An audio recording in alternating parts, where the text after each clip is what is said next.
여러분은 요즘 어떤 책을 읽고 있나요? 소설? 인문? 경제? 아니면 여행?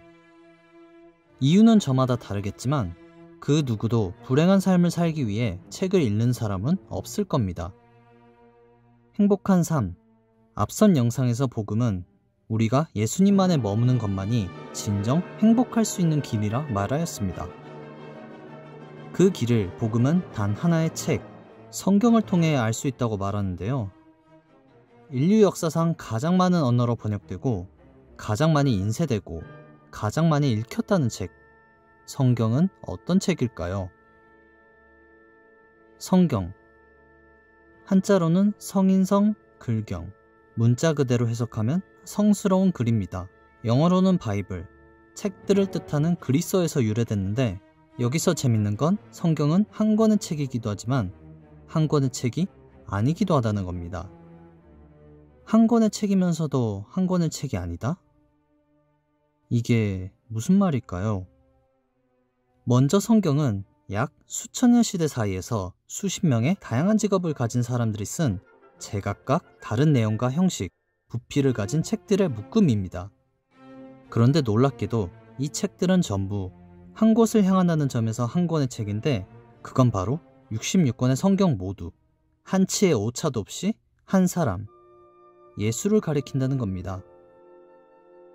어떻게 이것이 가능한 걸까요? 성경은 자신이 신, 하나님의 말씀이기 때문에 이것이 가능하다 말입니다. 다시 말해 여러 시대에 여러 사람들이 쓴 여러 장르의 책들이 통일된 하나의 이야기를 할 수 있는 건 이 모두 유일한 신, 하나님의 인도하에 쓰여졌다는 겁니다. 아니 그게 말이 돼? 후대 사람들이 그냥 짜깁기로 편집한 거 아니야? 사실 이 말이 믿지 않는 사람들에겐 황당하게 들릴 겁니다. 하지만 성경은 이 말을 절대 막연하게 근거 없이 주장하지 않습니다. 그 근거로 성경은 역사적인 실제 이 세상에 살았던 사람, 예수의 삶을 근거로 자신이 하나님의 말씀이라는 걸 알 수 있다 주장합니다. 앞서 성경은 66권의 책들 모두 한 사람, 예수를 가리킨다 하였습니다. 또 이 책들은 구약과 신약, 크게 두 갈래로 나눌 수 있는데 이 기준은 예수가 태어나기 전과 후로 나눌 수 있습니다. 구약에 속한 책들은 하나님이 자신의 아들인 예수를 인간으로 이 땅에 보낼 거라고 이야기합니다. 그리고 신약에 속한 책들은 예수가 이 땅에 살다 죽고 다시 살아났음을 이야기합니다.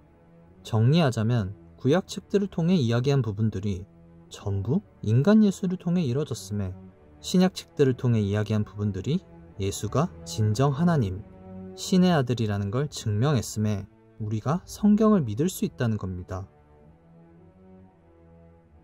신이자 사람인 예수의 삶, 탄생과 죽음, 그리고 부활을 통해서 말이죠.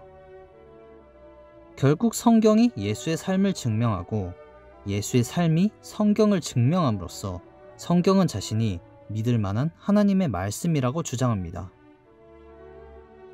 성경이 신의 말씀인 걸 어떻게 믿어? 아, 예수님이 그렇다 말해서요. 그 예수의 말은 어떻게 믿어? 아, 성경이 그렇다 말해서요. 아니, 지금 장난해? 우선 성경은 분명 역사적으로 신뢰할 만한 책입니다. 이야기가 기록되기 전까지의 구전기간, 오류 없는 필사본 및 그 개수 등 어떤 책의 역사적 신뢰성을 판단할 기준을 통해서 말이죠. 제가 말하고 싶은 건 어떤 책이든 우리가 읽지도 않고 가치 판단을 할 수 없다는 겁니다.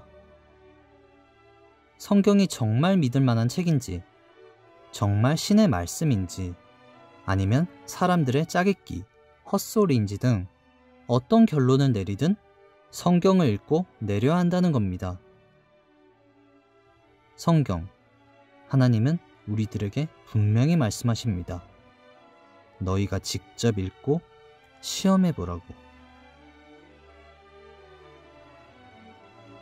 하나님은 막연하게 추상적으로 자신을 믿으라 하지 않습니다. 우리가 듣고, 읽고, 쓰고, 말할 수 있는, 우리가 알아먹을 수 있는 언어로 하나님은 직접 자신을 나타내셨습니다. 이는 우리들을 향한 초대, 복음입니다. 여러분은 요즘 어떤 책을, 아니 성경책을 읽고 있나요?